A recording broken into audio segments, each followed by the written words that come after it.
Diriwayatkan oleh Imam Ahmad bin Hanbal dalam musnadnya bahwa ada seorang laki-laki yang bernama Nuaiman. Ini Nuaiman di kehidupan Rasulullah SAW ada orang yang seperti itu gitu. Orang yang sering minum minuman keras. Rasulullah SAW marah, murka. Rasulullah kalau yang berhubungan dengan Rasulullah tidak marah. Tapi kalau sudah berhubungan dengan agama, Rasulullah SAW adalah orang yang paling marah, orang yang paling istiqamah dalam kebenaran. Maka Rasulullah panggil Nuaiman, apa yang kau lakukan? Dia katakan, aku minum minuman keras ya Rasulullah. Rasulullah cambuk dia. Kemudian dia bertobat kepada Allah. Kemudian ketahuan lagi minum. Kemudian dicambuk lagi oleh Rasulullah SAW. Sehingga sebagian sahabat memukul dia dengan pukulan yang banyak. Sehingga apa yang berlaku? Sebagian sahabat mengatakan, la'natullahi ala Nuaiman. Semoga Allah melaknat Nuaiman. Dia mempermainkan Rasulullah. Dia bilang sudah mau taubat tapi minum lagi. Dia bilang sudah mau taubat tapi minum lagi. Maka Rasulullah SAW mengatakan, la tal'anuh fa innahu yuhibbullah wa rasulah. Kata Rasulullah, jangan kamu laknat Nuaiman, karena dia itu cinta sama Allah, cinta sama Rasulnya. Dalam riwayat dia dicintai Allah dan dicintai oleh Rasulnya Muhammad sallallahu alaihi wasallam. Ibn Majah menceritakan bahwa Nuaiman ini pernah suatu waktu diajak oleh Sayyidina Abu Bakar pergi ke negeri Syam. Negeri Syam itu di mana? Seperti yang diceritakan tadi, antara daerah Suria, Lebanon, Yordania, kemudian Palestina. Daerah seperti itu. Umumnya orang Quraisy pada masa itu mereka memiliki rihlah berdagang, membeli dagangan ke Syam, kemudian dijual lagi di kota Makkah. Ketika itu Rasulullah SAW didatangi Abu Bakar. Sayyidina Abu Bakar mengatakan kepada Rasulullah, ya Rasulullah, saya mau izin ya Rasulullah. Mau apa? Saya mau ajak dua sahabat kamu ini ikut berdagang ya Rasulullah. Siapa kata Rasul? Nuaiman. Kata Rasulullah SAW, Nuaiman kamu mau ajak? Mau ngapain?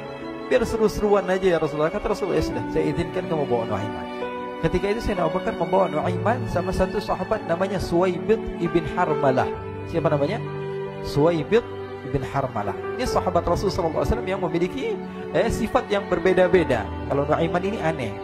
Pernah Rasulullah SAW dibawain makanan banyak, dikasih Rasulullah, dikasih sahabat semua. Semuanya sudah makan, tiba-tiba si Nuaiman ya, sahabat Nabi Nuaiman mengatakan kepada Rasulullah, ya Rasulullah, ini yang penjualnya, tolong kau yang bayar ya Rasulullah. Makanan udah habis. Makanan udah habis. Rasulullah SAW bingung, saya yang bayar. Akhirnya Rasulullah katakan kepada sahabat, ayo keluarkan uang, kita patungan, kita bayar. Rasulullah aja dimainin, apalagi kita orang. Sallu ala Nabi Muhammad. Nuaiman diajak Sayyidina Abu Bakar. Kata Rasulullah SAW, benar kamu mau ajak Nuaiman? Iya ya Rasulullah. Diajaklah. Diceritakan dalam riwayat Ibn Majah, diceritakan juga dalam Siyar A'lam An-Nubala, diceritakan juga dalam Musnadnya Imam Ahmad bin Hanbal, dalam riwayat Imam Ahmad bin Hanbal. Maka diceritakan Nuaiman diajak oleh Sayyidina Abu Bakar. Sesampainya di negeri Syam, semua dibagi tugas. Fulan bin Fulan kerjaannya ini, Fulan bin Fulan kerjaannya ini, semua memiliki kerjaan. Nuaiman tanya, wahai Abu Bakar, kerjaannya saya apa wahai Abu Bakar? Kata Sayyidina Abu Bakar, kamu mau ngapain terserah kamu wahai Nabi. Yang penting kamu ikut saya kan. Kemudian satu di antara mereka namanya Suwaibid ibn Harmalah. Ditanya oleh Sayyidina Abu Bakar, wahai Suwaibid, kamu mau kerjaan apa?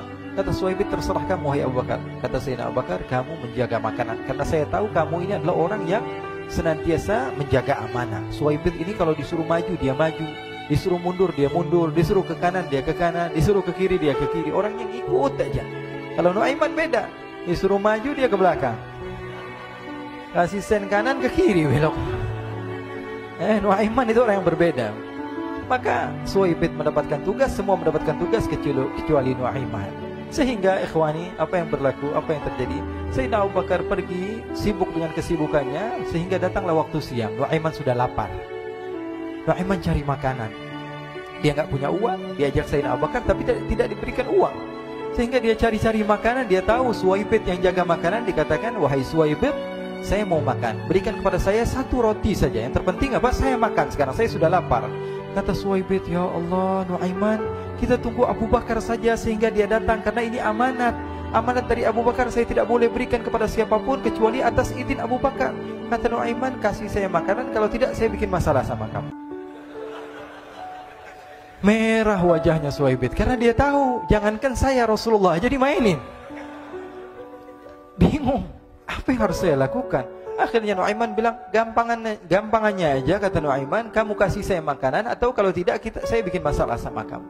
Bingung Suhaib pikir panjang. Setelah itu dia katakan, ya sudah Nuaiman, saya tetap mau jaga amanah Abu Bakar, karena saya takut ini adalah perintahnya Allah, perintahnya Rasulullah SAW, dan perintah daripada Abu Bakar sahabatnya Nabi. Kata Nuaiman, kalau memang begitu kamu maunya, ya sudah, berarti kamu ngajakin berantem sama saya. Nuaiman pergi ke pasar. Dia cari-cari tempat penjualan hamba sahaya. Dia lihat-lihat beberapa hamba sahaya. Ini berapa harganya? Ini katanya 10 qalanis. Ini berapa? Ini harganya, hitungan orang zaman dahulu, kita sih hitung seperti dirham, berapa ratus dirham gitu, 200 dirham. Yang ini berapa? 300 dirham.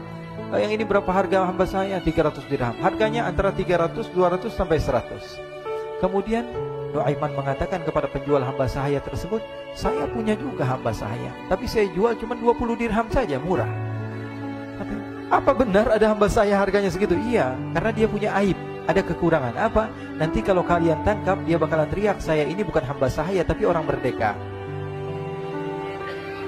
Akhirnya semua orang berkumpul mau beli. Ini Nuaiman sama Nuaiman diajak ke Suhaib bin Harmalah tadi. Kata Nuaiman, itu ada orang yang berdiri sedang menjaga makanan, itu hamba sahaya saya, tangkap saja. Oh, baik. Diberikan uang 20 dirham, dimasukkan oleh Nuaiman ke kantongnya, kemudian Suhaib ditangkap. Ketika ditangkap, Suhaib teriak, saya bukan hamba saya orang merdeka. Maka orang-orang tersebut mengatakan, saya sudah tahu kekurangan kamu. Ini memang kekurangan kamu, memang kamu, tapi saya tidak perlu dengan bacot kamu, yang penting kerjanya kamu gitu. Ya kan hamba saya untuk apa? Untuk kerja. Mau dia ngomong apa, mau ngomel, terserah, yang penting dia mau kerja. Akhirnya ditangkaplah Suhaib dan dijual di pasar. Nuaiman punya uang banyak ini. Dia beli makanan, dia beli minuman, dia beli hadiah buat Rasulullah. Dia beli macam-macam di negeri Syam ini. Waktu itu adalah superpower, adidaya, Romawi. Pada masa itu semua barang mahal. Tapi Nuaiman banyak uangnya. Dia belanja ini, belanja itu. Sehingga Sayyidina Abu Bakar pun pulang.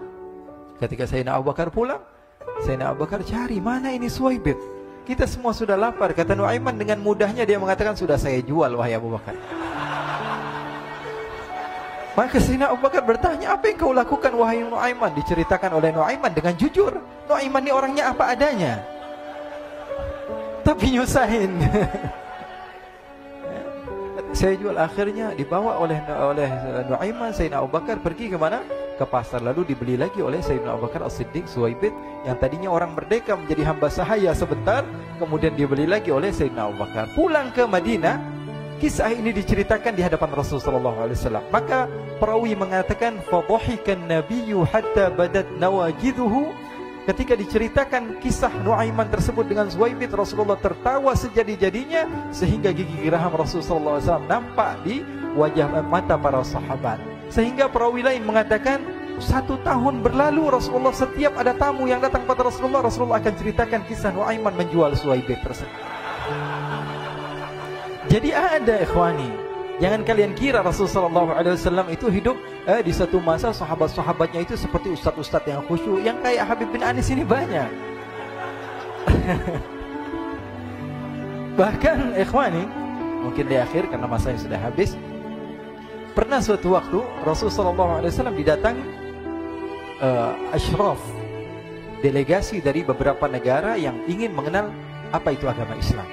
Sehingga mereka datang ke rumah Rasulullah SAW membawa unta, kendaraan yang ketika itu kendaraan yang paling mahal mereka miliki. Itu untanya yang paling mewah. Diikat di depan rumah Rasulullah SAW. Tamunya pun masuk, duduk bersama Rasulullah SAW. Di depan rumah Rasulullah SAW ada beberapa sahabat. Ada Sayyiduna Hamzah. Kalian tahu Sayyidina Hamzah adalah orang yang pemberani. Ada Sayyiduna Umar. Kalian tahu Sayyidina Umar adalah orang yang pemberani. Ada Sayyiduna Ali bin Abi Thalib. Ada Sayyiduna Sa'ad bin Abi Waqqas. 4 sahabat ini lagi nongkrong gitu depan rumahnya Rasulullah SAW, berjaga sebelum Allah Subhanahu wa taala turunkan ayat wallahu ya'simuka minan nas. Ketika mereka sedang asyik duduk, tiba-tiba Nuaiman datang. Ini Nuaiman kalau datang pasti bikin sesuatu yang aneh. Bahkan dikatakan tidaklah Rasulullah SAW dalam keadaan bersedih, kecuali Nuaiman datang Rasulullah akan tersenyum. Jadi sebagian sahabat itu senang kalau sudah Nuaiman datang, pasti Rasulullah bahagia. Tapi ketika itu Nuaiman datang, ingin duduk bareng-bareng Sayyidina Hamzah. Sayyidina Hamzah katakan kepada Nuaiman, bercanda begitu. Nuaiman, kamu lihat unta orang datang dari luar Arab ini. Lihat, kata Nuaiman, ini besar banget ini, badannya besar gitu. Dagingnya pasti banyak. Iya nih, kalau kita sate enak nih ntar malam. Kata Nuaiman. Kata Sayyidina Hamzah, apakah kamu berani? Kata Nuaiman, saya berani aja asal kalian gak bilang sama Rasulullah. Kata Sayyidina Hamzah, benar wahai Nuaiman, benar. Akhirnya Sayyidina Hamzah lupa masalah itu, cuma bercanda-bercanda saja. Sayyidina Hamzah lagi asik sama Sayyidina Umar, Sayyidina Ali. Tiba-tiba apa? Ternyata ketika dia melihat unta tersebut sudah pisah antara kepala sama badannya. Nuaiman mengatakan, wahai Hamzah, ini unta saya sudah potong, saya mau pergi sebentar. Kalau Rasulullah cari saya, tolong jangan beritahu di mana saya. Nanti kalau keadaan sudah aman, mari kita nyate bareng-bareng. Ini ada yang seperti itu di zaman Rasulullah SAW. Maka dia pun berlari dan berlari mencari satu tempat supaya Rasulullah SAW dia selamat daripada Rasulullah SAW. Sehingga Sayyidina Hamzah bingung, ini kalau Rasulullah keluar gimana? Ada Hamzah Asadullah, ada Ali bin Abi Thalib, ada Umar, gak bisa jaga kendaraannya, tamunya Rasulullah SAW. Akhirnya benar apa yang terjadi, ikhwani. Rasulullah SAW tamunya mau pulang. Ketika dia buka pintu tamu melihat apa? Untanya sudah begitu. Mereka teriak, wa naqatah, unta kami wahai Muhammad. Baru mau kenal Islam, unta kami, kendaraan kami sudah dibuang. Rasulullah SAW lihat Sayyidina Hamzah, lihat Sayyidina Ali. Mereka gak bisa ngomong, mereka hanya bilang apa? Nuaiman ya Rasulullah. Rasulullah perintahkan Sayyidina Umar, wahai Umar, sekarang kamu ambil uang, kemudian kamu gantikan, kemudian kamu berikan 2 kali lipat daripada harta unta ini, sehingga apa? Agama Islam tidak didengar dengan sesuatu yang tidak baik di luar sana. Akhirnya diberikan harta, diberikan unta yang baru dan diberikan harta yang lebih untuk orang tersebut, sehingga orang tersebut tidak menjelek-jelekan agama Islam. Kata Rasulullah SAW, dan sekarang waktunya kita balas dendam sama Nuaiman. Nuaiman ternyata berlari tempat yang jauh sampai hampir keluar dari kota Madinah. Dia dapatkan seorang sahabat Nabi yang hadir juga dalam peperangan Badar, namanya Al-Miqdad bin Al-Aswad. Siapa namanya? Al-Miqdad bin Al-Aswad ketika itu sedang menggali sumur. Ketika sedang menggali sumur, Nuaiman datang. Nuaiman katakan kepada Miqdad, wahai Miqdad, wahai sahabat Rasul, kamu orang yang hadir dalam peperangan Badar, kamu adalah orang yang hebat. Dipuji-puji sama Nuaiman. Ada maunya ini. Akhirnya dia bilang, wahai Miqdad, tolong saya. Kenapa wahai Nuaiman? Kamu ini kekasihnya Rasulullah, orang yang disayang sama Rasulullah. Kenapa? Saya ini sedang dikejar-kejar orang jahat. Tolong selamatkan saya. Saya pengen masuk ke dalam sumur, boleh atau tidak?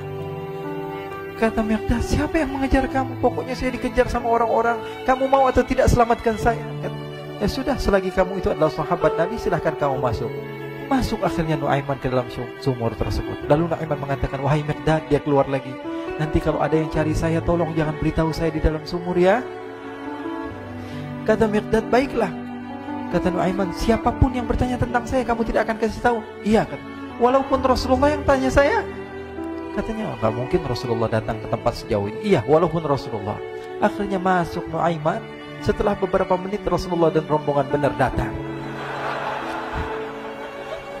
Miqdad bingung ini. Ini kenapa Rasulullah datang ke RW kami ini? Ada apa yang Rasulullah sampai sejauh ini? Ditanya, ya Rasulullah, ada apa ya Rasulullah? Kata Rasulullah, saya cari Nuaiman. Di mana Nuaiman? Inna lillah, kata Miqdad. Nggak dijawab ini Rasulullah. Kalau dijawab saya ingkar janji. Akhirnya apa dia katakan? Wahai Rasulullah, mata saya tidak memandang kepada Nuaiman, tapi tangannya nunjuk ke dalam sumur. Sahabat. Apa dia bilang? Mata saya tidak melihat kepada Nuaiman, tapi tangannya nunjuk ke sumur. Akhirnya dibuka sama Rasulullah, Nuaiman muncul. Kata Rasulullah, Nuaiman, kamu bikin malu saya, wahai Nuaiman. Ya Rasulullah, yang bersalah bukan saya, tapi orang yang mencari saya bersama kamu, ya Rasulullah. Akhirnya Rasulullah nengok siapa, ternyata Nuaiman sudah lari kabur. Sallu ala Nabi Muhammad. Kisah-kisah seperti ini sebenarnya banyak sekali, ya. Ini menunjukkan kepada kita bahwa kehidupan Rasulullah itu begitu indah. Rasulullah SAW, kalau kamu mau menjadi orang yang baik, contoh Rasulullah. Mau menjadi bapak yang baik, contoh Rasulullah. Mau menjadi pemimpin peperangan yang baik, Rasulullah. Mau menjadi murid yang terbaik, contoh Rasulullah. Bagaimana akhlak Rasulullah. Mau menjadi suami yang baik, contoh Rasulullah. Dalam segala hal, apapun itu Rasulullah SAW adalah makhluk yang paling terbaik.